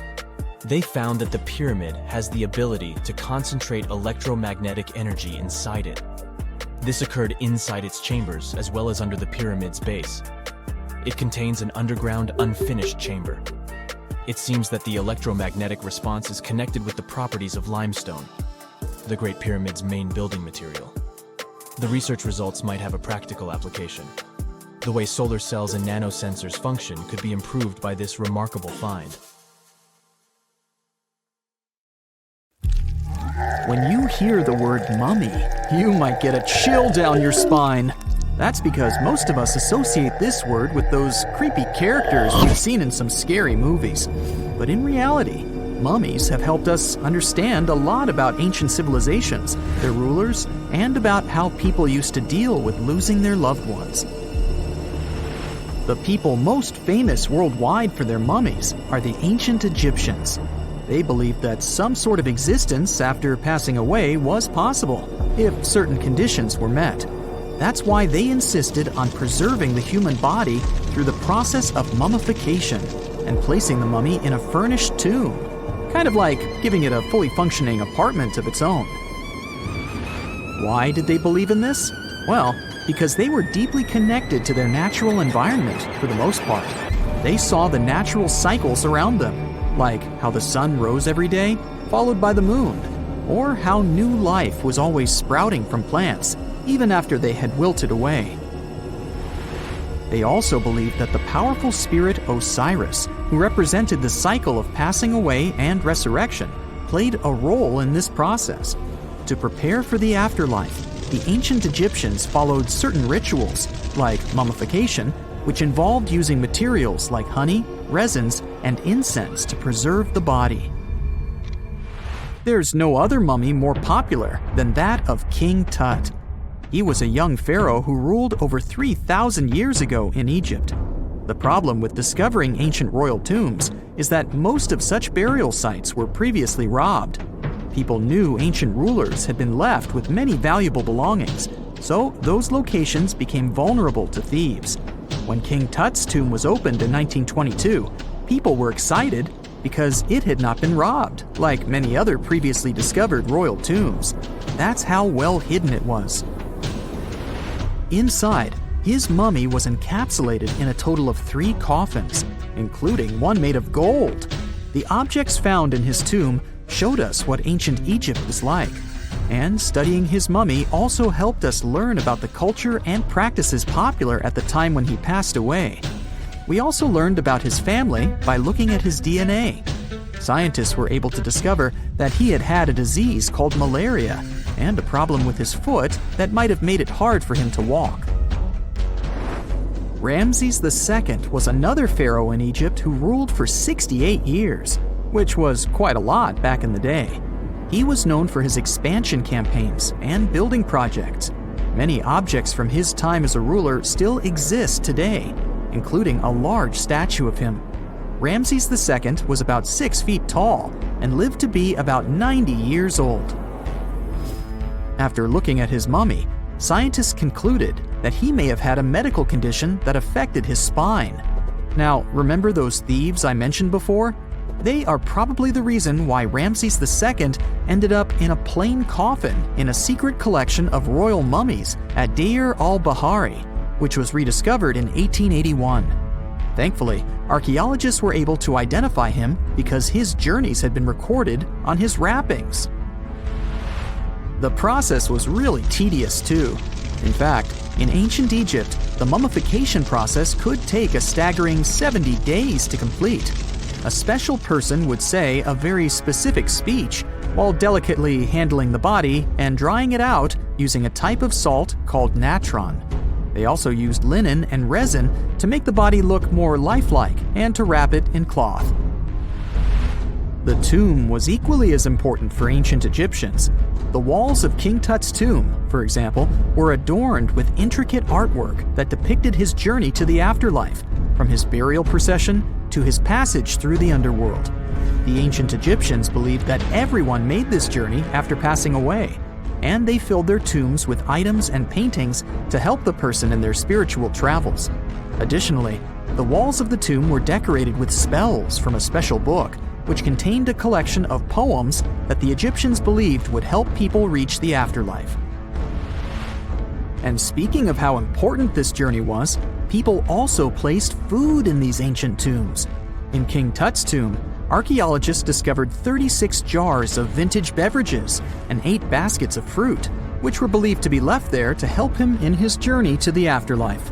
The Egyptians believed that traveling to the afterlife took a really long time, so they left a lot of supplies, such as food and water, to sustain their loved ones. Pharaohs also generally had numerous luxurious garments and beautiful jewelry in their tombs to ensure that they would have a fashionable journey. These items included various types of linen clothing, such as tunics, scarves, gloves, and headdresses, as well as a lot of gold jewelry with precious stones, like bracelets, buckles, pendants, necklaces, rings, and even precious depictions of insects for protection. Some were also deposited with fans made from ivory and ostrich feathers to keep them cool in the afterlife. Some ancient rulers were even placed in their forever apartments along with boats. For example, Pharaoh Khufu built the Great Pyramid at Giza as his tomb, and a large ship was found inside. King Tut, however, was buried with multiple boat paddles, but no actual boat. Instead, he had 3 chariots and numerous walking sticks made of precious materials, perhaps indicating he'd rather travel to the beyond by land, not by water. Amongst the most interesting objects found near ancient mummies are bottles of oils and perfumes. If rulers were supposed to be fashionable, why not smell nice too, right?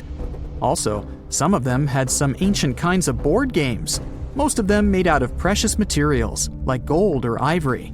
One of those games was called Senet. It was very popular amongst the ancient Egyptians and very similar to modern-day chess.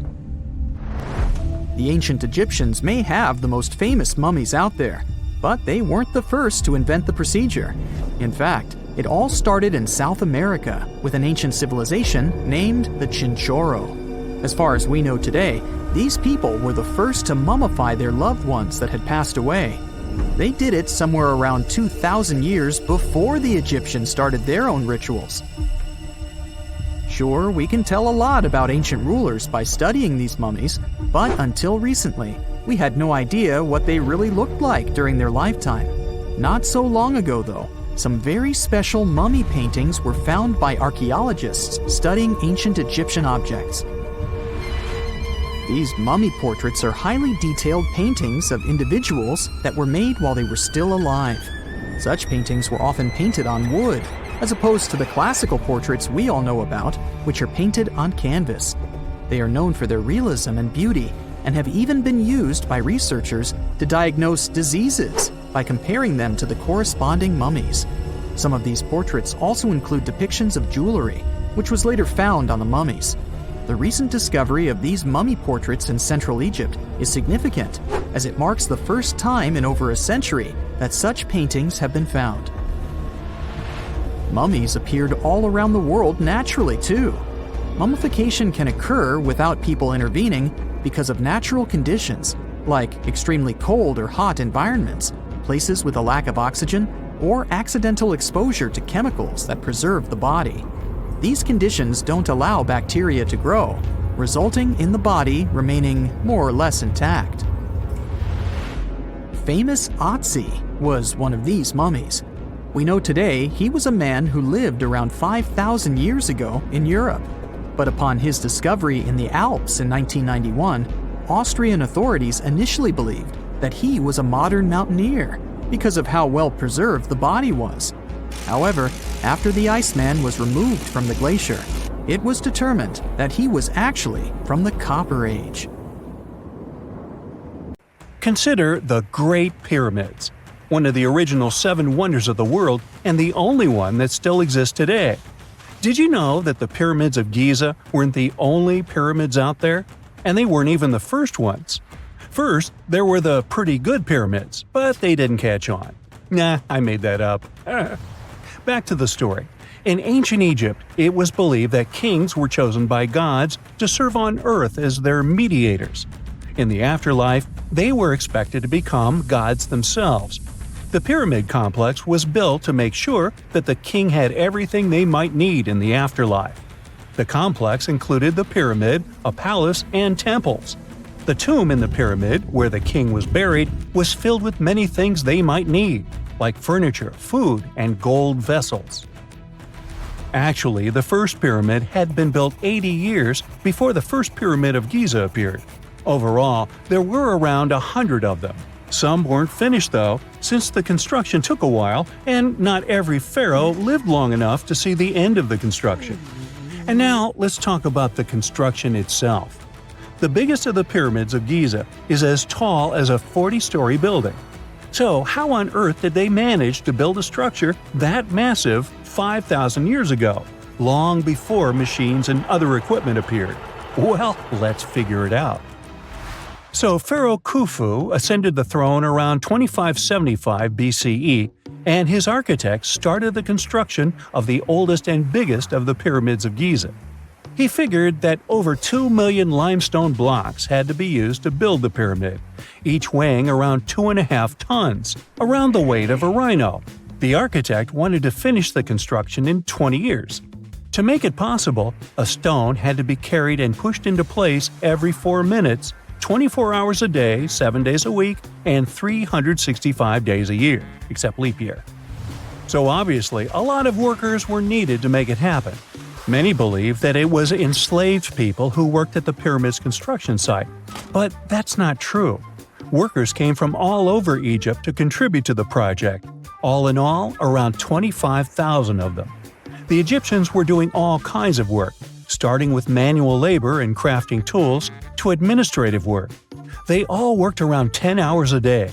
They were housed and well fed, and they were overall living a more comfortable life than an average Egyptian could afford at that time.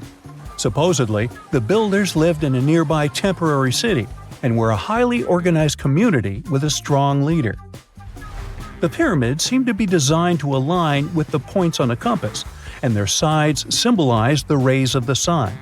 But back at that time, there were no compasses. Ancient Egyptians figured out the directions themselves and with amazing precision. To align the pyramids, they used 2 constellations. The construction site was arranged on the west bank of the Nile River. This also had a symbolic meaning. Just like the sun sets in the west, life sets in the west as well. The second pyramid of Giza was for Khufu's son, Pharaoh Khafre. It's a bit smaller, but this one has the famous noseless statue of the Sphinx. Of course, originally it had a nose. I would tell you what happened to it, but it's still a mystery, and no one knows for sure. Sphinxes have the body of a lion and the head of a human. They were considered guardians of important areas. This famous Sphinx, also pronounced Sphinx, has the head of Pharaoh Khafre and is guarding his pyramid, facing the sunrise. The Sphinx is one of the biggest and oldest statues in the world. Originally, it not only had a nose, but was also painted. Scientists have discovered traces of the red color of its face. So, most likely, the Sphinx was painted red. There are also remains of yellow and blue color on its body. The statue definitely wasn't boring. Till around 1800, the Sphinx was buried up to its shoulders until an adventurer with a team of 160 men dug it out. But let's get back to the construction. The workers, of course, needed stone blocks. There were two main places where people could get these stones. One source was close to the construction site, but that fossil-lined yellow stone was only suitable for the pyramid's interior. The limestone blocks for the exterior were hauled from 8 miles away on 30-foot-long sleds. Apparently, it wasn't too hard to pull them. The sand mixed with the right amount of water was pretty slick, and 10 people could move a sled even with a rock weighing so much. Surprisingly, cutting off a block of limestone wasn't the biggest problem. When in the ground, it was soft and could be split relatively easy. But after getting exposed to the air, limestone hardens. So the most difficult part was to shape the blocks. That step was crucial because the smallest inaccuracies could lead to the whole pyramid collapsing. So, okay, those limestones were mined, carried on a sled, shaped, and then what? How could they be put into place? Well, this is still a mystery.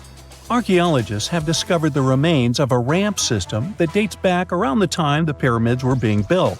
So historians have come to the consensus that, most likely, the Egyptians designed a unique ramp system to move and pull huge stone blocks.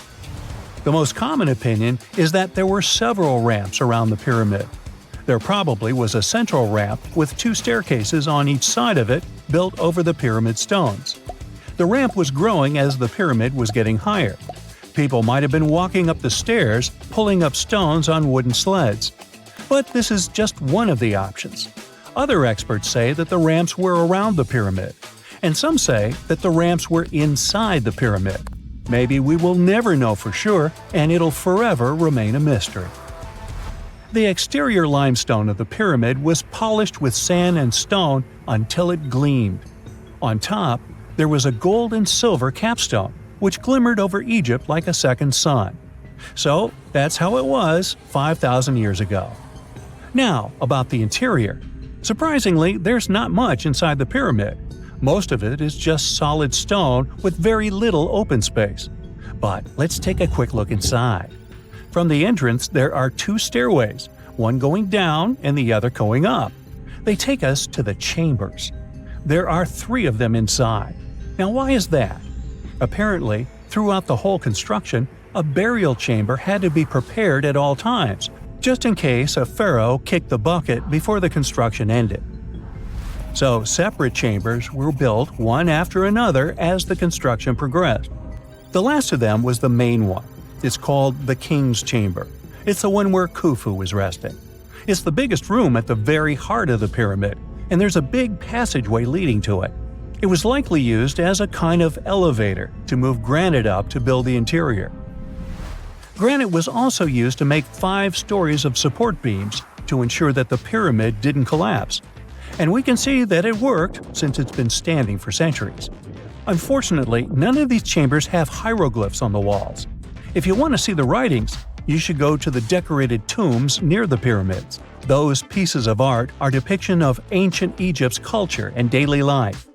The texts allow researchers to study their language and grammar. The treasures that once were in the pyramids have been taken by people. There are also many secret tunnels and passages inside the pyramids, but even today, no one knows the whole plan of the interior. Scientists have been sending little robots with cameras inside for many years, but there's still a lot we don't know about the pyramids. Now they're trying to use an X-ray to scan the pyramids from the outside, without going inside. So yeah, ancient Egyptians did create a mystery no one has been able to crack for 5,000 years already.